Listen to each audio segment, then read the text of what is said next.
जय हिंद, नमस्कार। आप सभी का एक बार फिर स्वागत है। वन रैंक वन पेंशन की विसंगतियों को दूर करने को लेकर भूतपूर्व सैनिकों द्वारा लगातार 1 साल से ज़्यादा से प्रयास किया जा रहा है, लेकिन इसके ऊपर सफलता नाम मात्र की नहीं मिली है।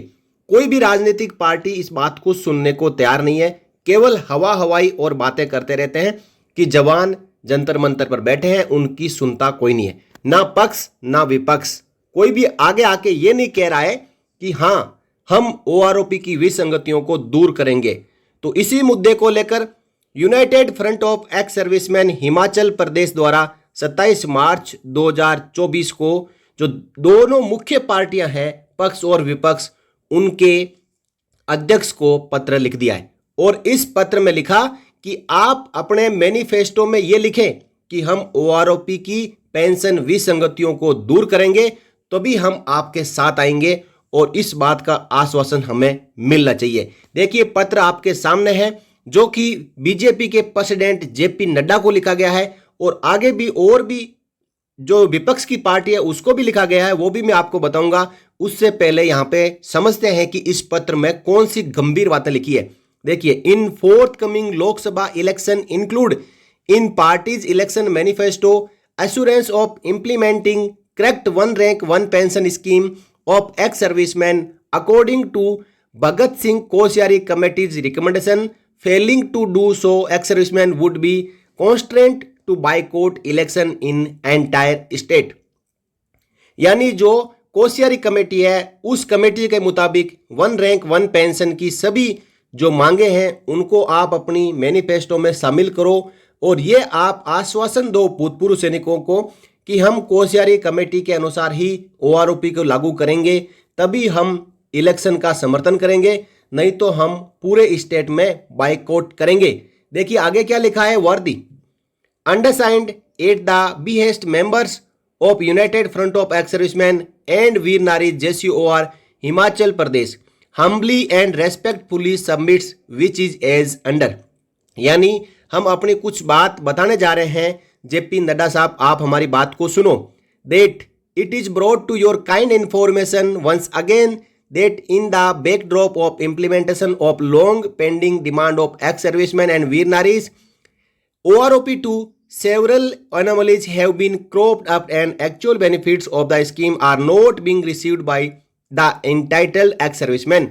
यानी OROP 1 और OROP 2 में विसंगतियां बढ़ती रही, लेकिन उसका असली जो फायदा है वो JCOR को नहीं मिला। So much so, owing to the incorrect way of implementing the scheme, new pensioners are getting lesser pension than that of their counterpart ranks retired earlier with similar length of service in armed forces। और इसी वजह से जो नए retirees है, जो बाद में रिटायर हुए हैं, उनको पुराने रिटायरीज से कम पेंशन मिल रही है। As a result, there is complete dismay and discontentment among retired JCOs and OR, and they have been protesting continuously for the last over a year। इसकी वजह से जो भूतपूर्व सैनिक JCOR है, उनके अंदर अविश्वास बढ़ता जा रहा है और वो पिछले 1 साल से ज़्यादा हो गया अपनी मांगों को लेकर लगातार प्रोटेस्ट कर रहे हैं, और वो भी लोकतांत्रिक व्यवस्था के अंदर, लेकिन वो सब कुछ व्यर्थ में जा रहा है। Several memorandums have been given through MPs to Honorable President, Prime Minister, as well as Defence Minister with no response at all। हजारों ऐसे मेमोरेंडम दिए जा चुके हैं कि आप भूतपूर्व सैनिकों की बात सुनो, आप कमेटी बिठाओ, जजों की कमेटी बनाओ, लेकिन उन सब को दरकिनार किया गया है। कोई भी रेस्पॉन्स इन मेमोरेंडम का नहीं दिया गया है, ना ही कभी कोई जवाब दिया गया है कि हाँ, आपका मेमोरेंडम हमें मिला है, हम इसके ऊपर सोच रहे हैं, विचार कर रहे हैं, कमेटी बनाने का निर्णय लेंगे। That this defence retirees organisation has held a meeting recently on 23 March 24 in Luna. यानी लूना में United Front of ex serviceman Kangra district ने एक मीटिंग की और इस मीटिंग में एक रिजोल्यूशन पास किया गया कि जो मेन स्ट्रीम पार्टीज है, जो दोनों पार्टियों के अध्यक्ष हैं, उनसे संपर्क किया जाए और उनसे ये कहा जाए कि आप हमें एश्योरेंस दो, आप हमें विश्वास दो कि जो नेक्स्ट लोकसभा के इलेक्शन आ रहे हैं उसके मैनिफेस्टो में आप ये बात शामिल करेंगे कि JCOR की जो OROP पेंशन विसंगतियां हुई है पेंशन में भेदभाव है उनको हम दूर करेंगे।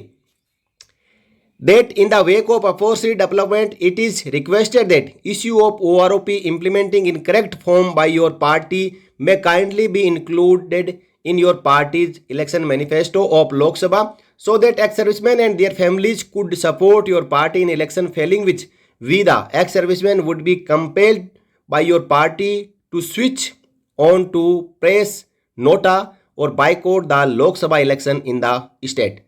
यानी यदि आप अपने मैनिफेस्टो में ये बात शामिल करेंगे कि OROP को सही तरीके से लागू करेंगे तभी हम आपके विश्वासी होंगे, नहीं तो हमें मजबूरन नोटा बटन को प्रेस करना होगा।